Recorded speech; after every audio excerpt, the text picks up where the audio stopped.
Hello guys, this is Revolution. So here we are, it's the third and final video of the Thanos vs Dragon Ball trilogy. The first video saw Mastered Ultra Instinct Goku take on Thanos without the Infinity Gauntlet and with the Infinity Gauntlet. The second video saw the angelic attendant of Universe 7's God of Destruction, Beerus, Whis, throw down with Thanos with the Infinity Gauntlet. And on both occasions, I'm sorry Dragon Ball fans, but Goku and Whis both lost.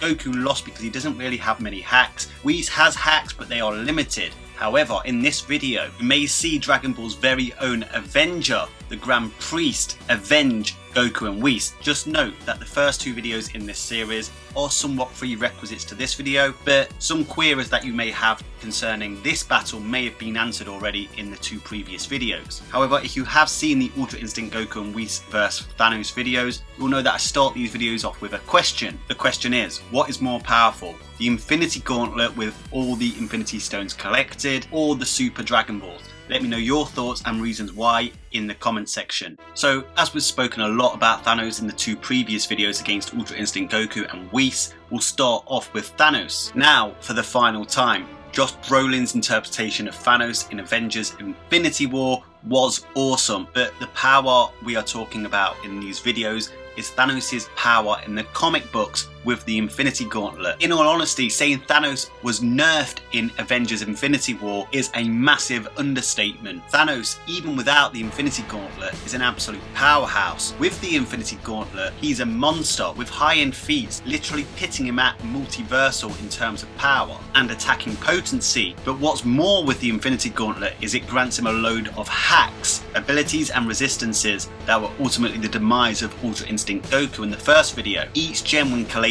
into a complete Infinity Gauntlet, granting him all kinds of powers. The wielder of a complete Infinity Gauntlet is granted almost complete power over space, time, energy, souls, astral beings, psionic powers, and power over the very fabric of reality itself. In the previous videos, I went far more in detail about each specific power of the gems, and we'll go a little bit more into it later in this video when we compare and contrast the Grand Priest's hacks abilities in comparison to the Infinity Gauntlet. However, like I said, it grants almost complete control. These aren't limited abilities, which were ultimately Whis' undoing in the second video. Whis has a lot of hacks, but they are all limited abilities. The Infinity Gauntlet does, however, have one weakness, and that is the fact that it only works in the universe it was from. For example, if the Infinity Gauntlet of Universe 616 was to be taken out of Universe 616, rendering the gauntlet inert. You could also try removing the Infinity Gauntlet from the user, or removing the gems from the Infinity Gauntlet, which would also render the gauntlet useless. So in the previous video, I mentioned how Shaken the Beyonder Realm, a higher dimension that's above and beyond the Marvel multiverse, which I must say is far bigger than the Dragon Ball multiverse. We discussed how this feat was a multiversal feat. You could argue even higher. There were some people who tried to say that, well, it's not a multiversal feat, it's just the creation of the Infinity Gauntlet. However, I propose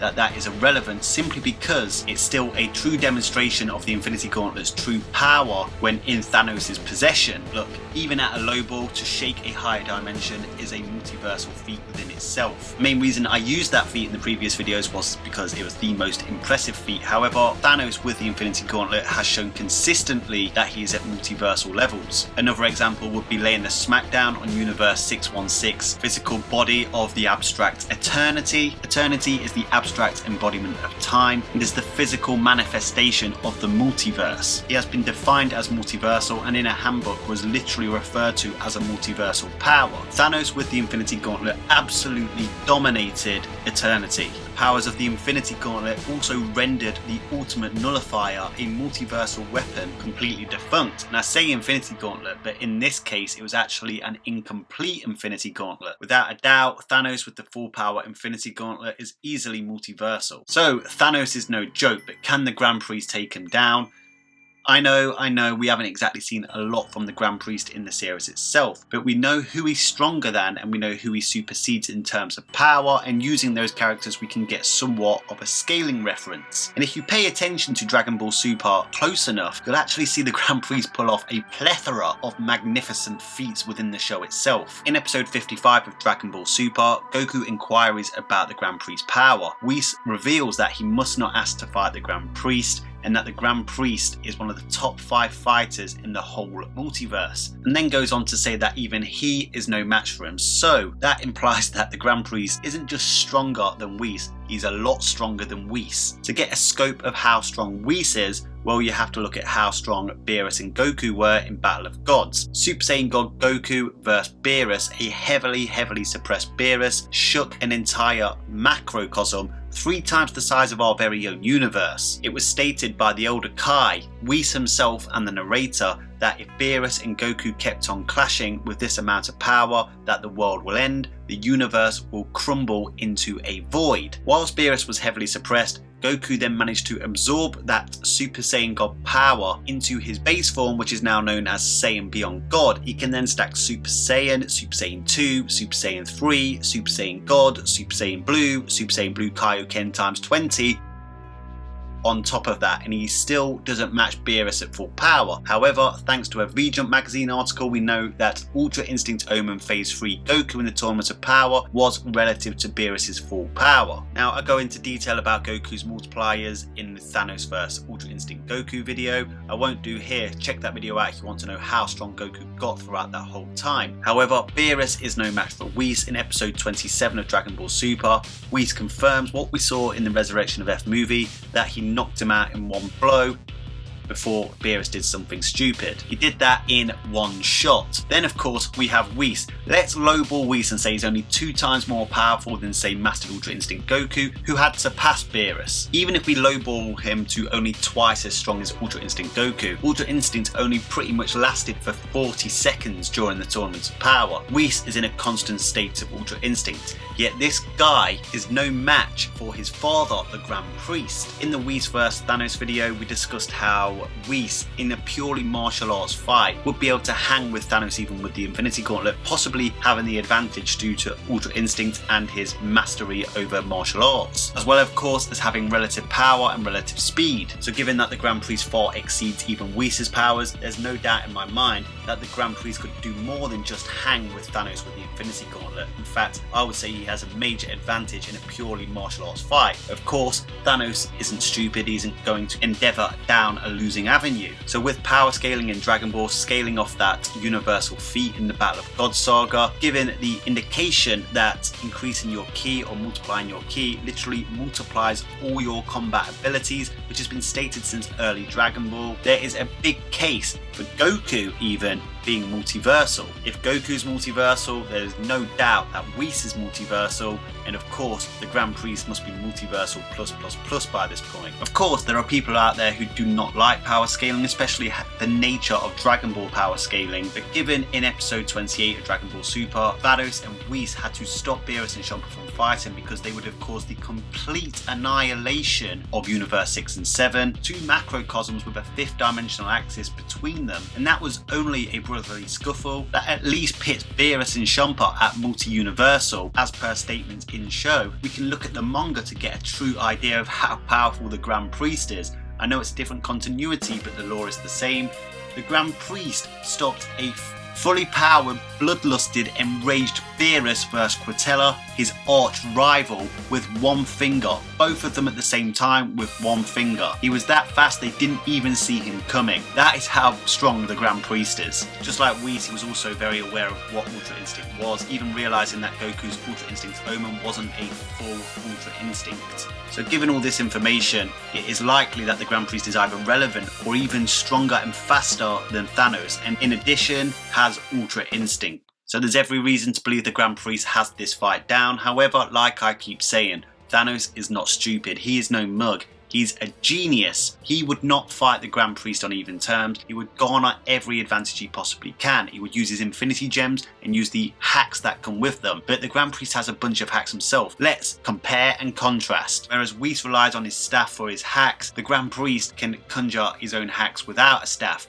it's possible that Whis' staff is just an extension of the Grand Priest's power, and it's definitely a logical jump to assume that the Grand Priest has all the abilities that his children have. So we'll start off with the Space Gem. The Space Gem grants Thanos limitless manipulation of space in all of the universe, allowing for teleportation, dimensional manipulation, and even creation of wormholes. Well, in terms of the Grand Priest, we've never seen him do anything in universe, but even beyond the multiverse, we've seen him use matter manipulation, such as creating from nothingness Catching, the hardest metal in the Dragon Ball universe. He even started constructing the stage for the Tournament of Power in a different realm. The World of Void is not in the multiverse or in Zeno's realm itself, meaning that the Grand Priest's matter manipulation has beyond multiversal range. We saw him raise his hand and change the stands in the Tournament of Power so swiftly that it even took the angels such as Whis and Vados by surprise. In episode 78 of Dragon Ball Super, when the Grand Priest visited the Supreme World of the Kais, created a wormhole from his dimension, the Zeno realm, to the Universe 7 macrocosm, meaning he can enter and exit universes at will. He also induced space and time into the World of Void, which previously had no space and time, as well as inducing atmosphere and gravity. It's apparent the Grand Priest's manipulation of space goes beyond universal. The Grand Priest takes this round. The Time Gem allows Thanos with the Infinity Gauntlet total control over all aspects of time, including time travel, stopping time, slowing down, or even speed up the flow of time. The Grand Priest's only time manipulating feat was the fact that he induced time into a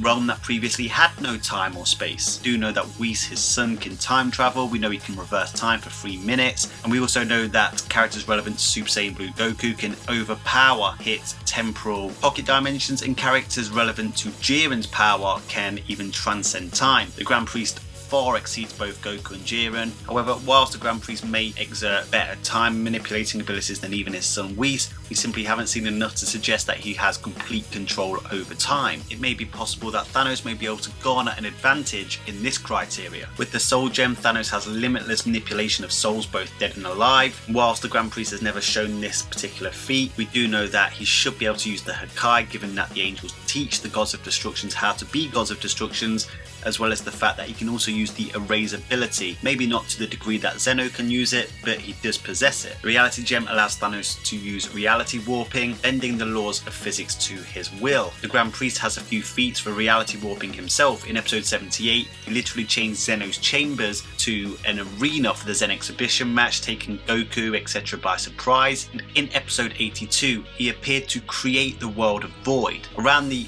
17-minute mark in episode 82, you will literally see him hold out his hand and a little globe appears. That globe seems to be filled with the fabric that we saw Zeno appear in after destroying the future timeline. Backdrop on your screen right now pretty much represents what it would look like once the multiverse has been erased. And you can even consider Zeno's realm erased as well, as Zeno's gods or the Daishinkan in the future timeline himself would have been able to collect Zeno if he hadn't erased it all. Or Zeno could have gone home on his own accord. But like I said, you see the World of Void literally grow into that orb in episode 82. The World of Void is described as a place without time or space, an infinite realm of nothingness. Nothing is often the term bandied around for the fabric of a higher dimension by theoretical physicists. Not only did it appear that he created this infinite realm, he also opened the gates for other beings to be able to enter this realm, which was considered too far away for even the likes of Whis and the Supreme Kai to enter. And of course, there was the episode where he literally changed the whole colour of the entire World of Void. The Power Gem grants Thanos control over all the power in the universe,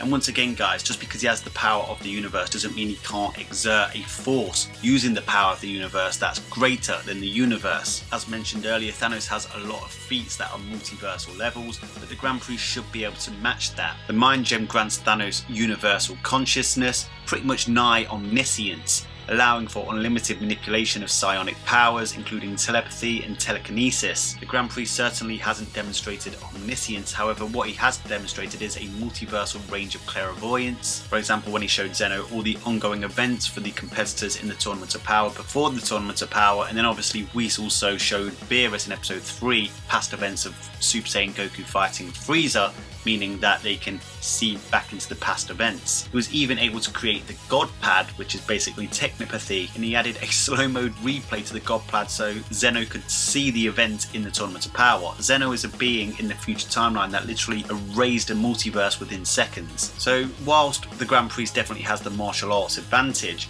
It's clear that when it comes to hacks and abilities that the Grand Priest has some advantages, but Thanos with the Infinity Gauntlet also has some. Obviously this battle would have to take place where the Infinity Gauntlet works. The winner of this battle could simply be decided on who really acts first. However, I'm leaning towards the Grand Priest, and this is the reason why. Whilst Thanos with the Infinity Gauntlet certainly would give him trouble in universe, if things start going sour due to time manipulating abilities against Thanos, he would simply just remove himself from that time-space continuum and erase it from a distance, rendering the Infinity Gauntlet useless. Given all the things we know about the Grand Priest to date, there are definitely ways Thanos can use his hacks to somewhat gain an advantage over the Grand Priest, but ultimately, if the Grand Priest is smart, which he is, this is simply what he would have to do. So the Grand Priest has avenged Goku and Whis. Let me know your thoughts, guys. Do you agree or disagree with my verdict? Don't worry, Marvel fans. The Grand Priest wouldn't have a prayer against Thanos with the heart of the universe. That much is undeniable. Make sure you let me know your thoughts in the comment section. If you haven't seen the Goku vs Thanos and the Whis vs Thanos videos, check them out. I'll put them into a playlist for you. Please do smash that like button, lend me your energy, subscribe if you haven't subscribed. Until next time, Ad Astra.